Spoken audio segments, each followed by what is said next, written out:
Firma pengiklanan, pemasaran dan perhubungan awam antarabangsa Ogilvy Noor hari ini melancarkan khidmat perundingan jenama berasaskan Islam pertama dunia, Ogilvy Noor.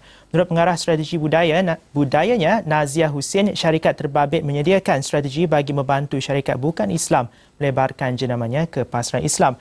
Pada masa sama, ia juga membantu syarikat Islam untuk keluar dari stigma yang dihadapi syarikat Islam dan melebarkan sayap penjenamaan ke luar negara dan pasaran utama lain. Jelas beliau, wujud banyak kekeliruan mengenai pasaran Islam terutamanya di negara bukan Islam. Sementara jenama Islam pula berdepan stigma untuk menjadi jenama global.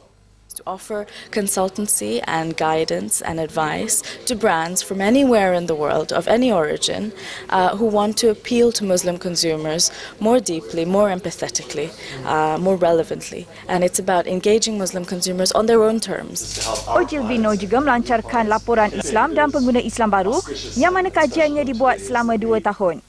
Kajian ini melibatkan peruntukan $500,000 bertujuan memudahkan pihak industri memahami pasaran Muslim dunia. Menurut Nazia, selain mampu memberi perkhidmatan kepada pelanggan sedia ada, Ogilvy Noor juga yakin mampu memperoleh pelanggan baru. Beliau mensasarkan 4 kategori jenama. Pertama, jenama yang baru memasuki pasaran Muslim. Kedua, jenama yang sudah memasuki pasaran Muslim tetapi mahu mendapatkan pemahaman mendalam mengenai pasaran generasi Islam yang baru. Ketiga, pemain pasaran serantau dan tempatan yang berhasrat mengukuhkan pasaran setempat. Serta keempat, syarikat yang mahu melebarkan jenamanya ke luar negara. Okey, dan bersama saya di studio ialah Presiden Ogilvy Group Southeast Asia, Mr. John Goodman. Hello, thank you for being with us today. Good evening, Charles. All right. Okay, my first question would be, what are the challenges faced by the non-Muslim marketeer to enter the dominant Muslim market? I think the biggest challenge is that modern Muslim consumers are much more discerning in what they look for. They want to know more about the company, they want to have a greater feeling of trust in the company they're dealing with, and they don't take things just on face value in the way that people sometimes do in Western markets. Basically, and what are the challenges faced by the Muslim marketeer to change the stigma? Because and be successful in the Western and dominant market, what should they do? Yeah, I don't think there really is a stigma. I think the issue is more one of trust in where the business comes from, what the business is about, the kind of quality processes and so on. And what we saw in the Far East in the 60s and 70s with the change in perception of brands from Hong Kong, from Korea, from Japan, that's now starting to take place across Southeast Asia and across the Middle East as well. It's a question of confidence, it's a question of quality control. And what are the current situation like currently? Well, you know, mostly people have got used to buying more commodities, more things in the area of fuel, in the areas of agriculture and so on. But that's just a stage that I think businesses go through as they become more sophisticated. And of course, in the report, Ogilvy Noor also produced a report, and in the report, you mentioned something on the new Muslim consumer. Basically, who are these new Muslim consumer? Are they younger Muslims, or what they are? We did a study called Brands Islam and the New Muslim Consumer, looking at a very in-depth study of consumers across 4 typical Islamic markets, across Pakistan, Egypt, Malaysia and Saudi Arabia. And what we found was a real new class of people we looked at as the new Muslim consumer.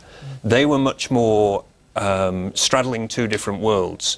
On the one hand, they are very interested in technology, they're very interested in a modern lifestyle and developing themselves. They're very self-confident and they're very easily to adapt. But at the same time, they're not in any way secular. They are very proud of their religion, they are very proud of Islam, and they want to defend Islamic values and adapt those to match their lifestyle. And how would the non-Muslim marketer adapt or be able to fulfill the needs of the new Muslim consumer? I think the first thing is to understand them, to understand what these people expect. Because as I said before, they are very discerning. They want to know history of the brand, they want to know more about how the company that builds the brand operates, how it treats its workers, its level of social responsibility. That's more in-depth, yeah? They want to know things like the ethics of the founder, the way in which the business is managed and so on. And there are also the report on brand, Islam and new consumer. So in the report also you mentioned on major do and don'ts. Exactly. All right. Can you share us a bit? Yeah, I mean, there are many more do's than don'ts, and I think people tend to be very frightened of entering a market that they're not familiar with. The key don'ts are don't be superficial. The kind of just painting everything green and thinking that this will appeal to Muslim consumers. Yep. People don't like to be patronised. They want to be understood and they want to be treated properly and treated fairly. So that's the kind of don't area. In the do's, it's really to embrace society, to become a good corporate citizen, to take a strong and active role in the way that the country and the people work and live. And also, you introduced Noor Brand Index. Is this the first of its kind? Absolutely. We've never seen anything, and we looked very hard before we embarked on the study. The Noor Brand Index looks at different brands, whether Western in origin or local, and how they are perceived as being Sharia-friendly, Sharia-compliant. Okay. And this is very important because this is what tends to drive people's empathy towards a brand. So, how would the marketer, how would this Noor Brand Index, and how would marketer be indexed it? Yeah, we would look at a battery of different questions about Sharia compliance, about what people expect, and then we gave them a sample of hundreds of different brands and said, well, how do you feel that this brand stacks up against the values that you expect it to hold? And some of the strongest brands were actually very Western. The most successful brand in this index, for example, is Lipton Tea, which is seen across the entire Muslim world as being a very responsible, very good, very kind of family brand which people can respect and can live with. And there's also one issue on the Muslim consumers feel alienated in certain parts. So how does a certain part of the world? So how does this study help in reducing the risk of boycotting brands when Muslim consumers feel alienated? Yeah.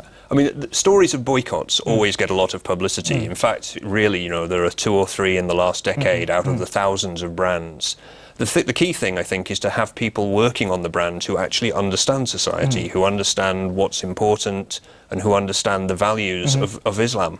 And if you do that and you play a proper role, then it's very unlikely you'll run into these problems. So, coming into the report, the brand Islam and Muslim consumer, how could I get a hand of this?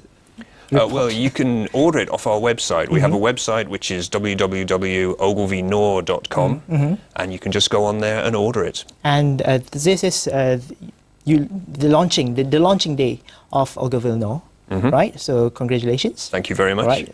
Wishing you all the best. Great. So thank you for being with us today. Thank you very much indeed, Shafizan. Thank you. So itu tadi John Goodman, iaitu Presiden Ogilvy Group Southeast Asia.